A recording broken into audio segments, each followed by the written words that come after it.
মাদক যোগ নিয়ে বিজেপিকে নিশানা অভিষেকে। মাদক পাচারে অভিযুক্তদের টিকিট দেয় বিজেপি, এই তো অভিষেকের।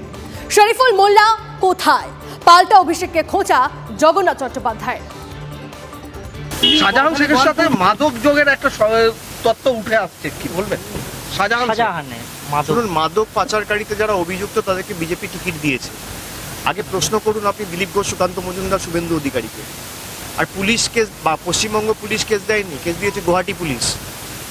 তাকে আপনি বারাসাতের প্রার্থী করেছেন। বিজেপির বিধায়ক বলছে শান্তনু ঠাকুর হচ্ছে গাঁজাখোর। আমি বলছি না, অসীম সরকার বলছে, হরিণঘাটার বিধায়ক। আমরা সরাসরি জিজ্ঞাসা করতে চাই যে শরীফুল মোল্লা কোথায়?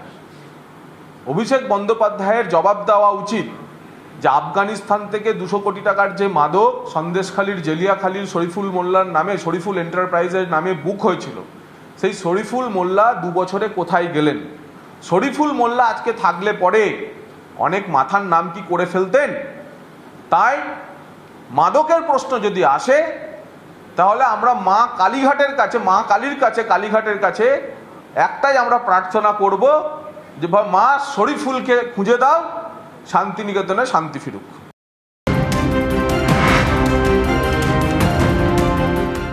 কোচবিহারে সবার আগে এক্স মাধ্যমে বাংলায় পোস্ট প্রধানমন্ত্রীর। তিনি এক্স মাধ্যমে লিখেছেন, কোচবিহারের সাধারণ মানুষের কাছে আসার জন্য উদ্গ্রীব হয়ে আছি।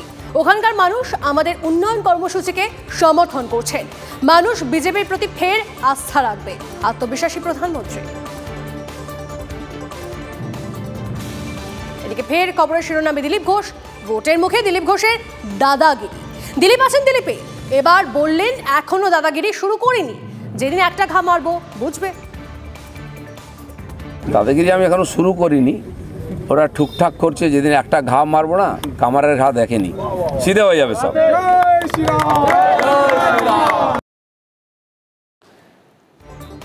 দিলীপ ঘোষের বক্তব্য আপনাদেরকে শোনালাম। চন্দ্রিমা ভট্টাচার্য কি বলছেন এই নিয়ে শুনুন। উনি কাকে সতর্ক করছেন জানি না, তিনি তার দলকেও করে থাকতে পারেন, দলেরও অনেকে দাদাগিরি করছে, হয়তো উনি মনে করছেন ওনাকে হয়তো দাদাগিরি করার সুযোগ দিচ্ছে না, যেটা আমরা দেখছি।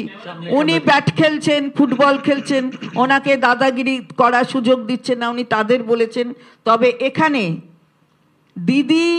দিদি আছেন ওনাকে, সুতরাং ওসব বলে বুঝিয়ে মানুষকে বিভ্রান্ত করার যে চেষ্টা তিনি করছেন সেটা কখনোই সফল হবে না। সতর্ক হন, সতর্ক না হলে এটা সতর্ক যদি কেউ না হয়, হ্যাঁ মনটা খারাপ পাল্টে গেছে, সেটা বলতে তো এখন ব্যাটে বলে আছেন, ব্যাটে বলে। আর একটা ব্রেকিং নিউজ, কেজরির গ্রেপ্তারের প্রতিবাদে এবার অনশন কর্মসূচি আপের। 7ই এপ্রিল যন্তর মন্তরে অনশনে আপের মন্ত্রী, সাংসদ, বিধায়করা। অনশনে যোগ দিতে সাধারণ মানুষকেও আহ্বান আপ নেতৃত্বের।